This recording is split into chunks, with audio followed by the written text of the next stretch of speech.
In Congress, July 4th, 1776, the unanimous declaration of the 13 United States of America.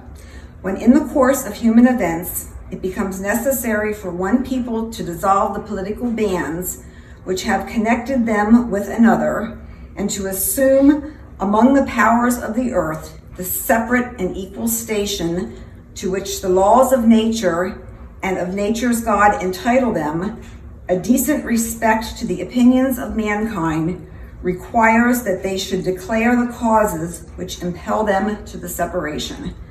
We hold these truths to be self-evident, that all men are created equal, that they are endowed by their Creator with certain unalienable rights, that among these are life, liberty, and the pursuit of happiness. That to secure these rights, governments are instituted among men, deriving their just powers from the consent of the governed.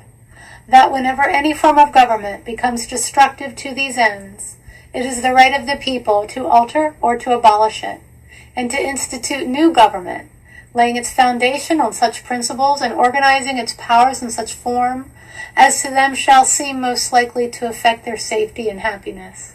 Prudence indeed will dictate that governments long established should not be changed for light and transient causes, and accordingly all experience hath shown that mankind are more disposed to suffer, while evils are sufferable, than to right themselves by abolishing the forms to which they are accustomed.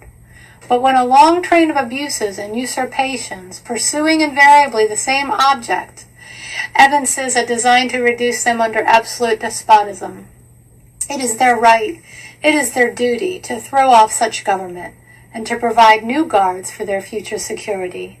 Such has been the patient sufferance of these colonies, and such is now the necessity which constrains them to alter their former systems of government. The history of the present King of Great Britain is a history of repeated injuries and usurpations, all having in direct object the establishment of an absolute tyranny over these states. And to prove this, let facts be submitted to a candid world. Refused his assent to laws, the most wholesome and necessary for the public good. He has forbidden his governors to pass laws of immediate and pressing importance unless suspended in their operation till his assent should be obtained. And when so suspended, he has utterly neglected to attend to them. He has refused to pass other laws for the accommodation of large districts of people, unless those people would relinquish the right of representation in legislature, a right inestimable to them and formidable to tyrants only. He has called together legislative bodies at places unusual, uncomfortable, and distant from the depository of their public records for the sole purpose of fatiguing them into compliance with his measures. He has dissolved representative houses repeatedly for opposing with manly firmness his invasions on the rights of the people. He has refused for a long time, after such dissolutions, to cause others to be elected, whereby legislative powers, incapable of annihilation, have returned to the people at large for their exercise. The state remaining in the meantime exposed to all the dangers of invasion from without and convulsions within. He has endeavored to prevent the population of these states, for that purpose obstructing the laws of naturalization of foreigners, refusing to pass others to encourage their migrations hither, and raising the conditions of new appropriations of lands. He has obstructed the administration of justice, by refusing his assent to laws for establishing judiciary powers. He has made judges dependent on his will alone for the tenure of their offices and the amount and payment of their salaries. He has erected a multitude of new offices and sent hither swarms of officers to harass our people and eat out their substance. He has kept among us, in times of peace, standing armies without the consent of our legislatures. He has effected to render the military independent of and superior to civil power. He has combined with others to subject us to a jurisdiction foreign to our Constitution and unacknowledged by our laws, giving his assent to their acts of pretended legislation, for quartering large bodies of troops among us, for protecting them by mock trial from punishment for any murders which they should commit on the inhabitants of these states, for cutting off our trade with all parts of the world, for imposing taxes on us without our consent, for depriving us in many cases of the benefits of trial by jury, for transporting us beyond seas to be tried for pretended offenses, for abolishing the free system of English laws in a neighboring province, establishing therein an arbitrary government, and enlarging its boundaries so as to render it at once an example and fit instrument for introducing the same absolute rule to these colonies. For taking away our charters, abolishing our most valuable laws, and altering fundamentally the forms of our government. For suspending our own legislatures and declaring themselves invested with power to legislate for us in all cases whatsoever.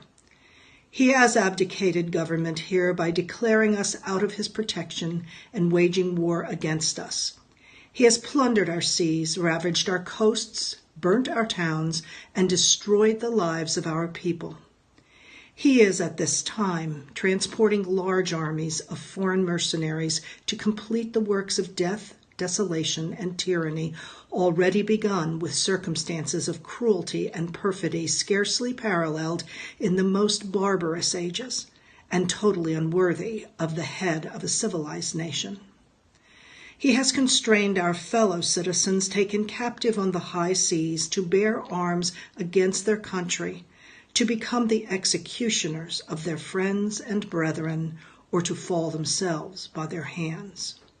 He has excited domestic insurrections among us, and has endeavored to bring on the inhabitants of our frontiers, the merciless Indian savages whose known rule of warfare is an undistinguished destruction of all ages, sexes, and conditions. At every stage of these oppressions, we have petitioned for redress in the most humble terms. Our repeated petitions have been answered only by repeated injury. A prince whose character is thus marked by every act which may define a tyrant is unfit to rule of a free people. Nor have we been wanting in attentions to our British brethren. We have warned them from time to time of attempts by their legislature to extend an unwarrantable jurisdiction over us. We have reminded them of the circumstances of our emigration and settlement here. We have appealed to their native justice and magnanimity. We have conjured them by the ties of our common kindred to disavow these usurpations, which must inevitably interrupt our connections and correspondence. They, too, have been deaf to the voice of justice and of consanguinity. We, therefore, the representatives of the United States of America in General Congress assembled, appealing to the Supreme Judge of the world for the rectitude of our intentions, do, in the name and by authority of the good people of these colonies, solemnly publish and declare that these united colonies are and of right ought to be free and independent states. They are absolved from all allegiance to the British Crown, and that all political connection between them and the state of Great Britain is and ought to be totally dissolved, and that as free and independent states they have full power of levy war, conclude peace, contract alliances, establish commerce, and do all other acts which independent states may of right do. And for the support of this declaration, with a firm reliance on the protection of divine providence, we mutually pledge to each other our lives, our fortunes, and our sacred honor.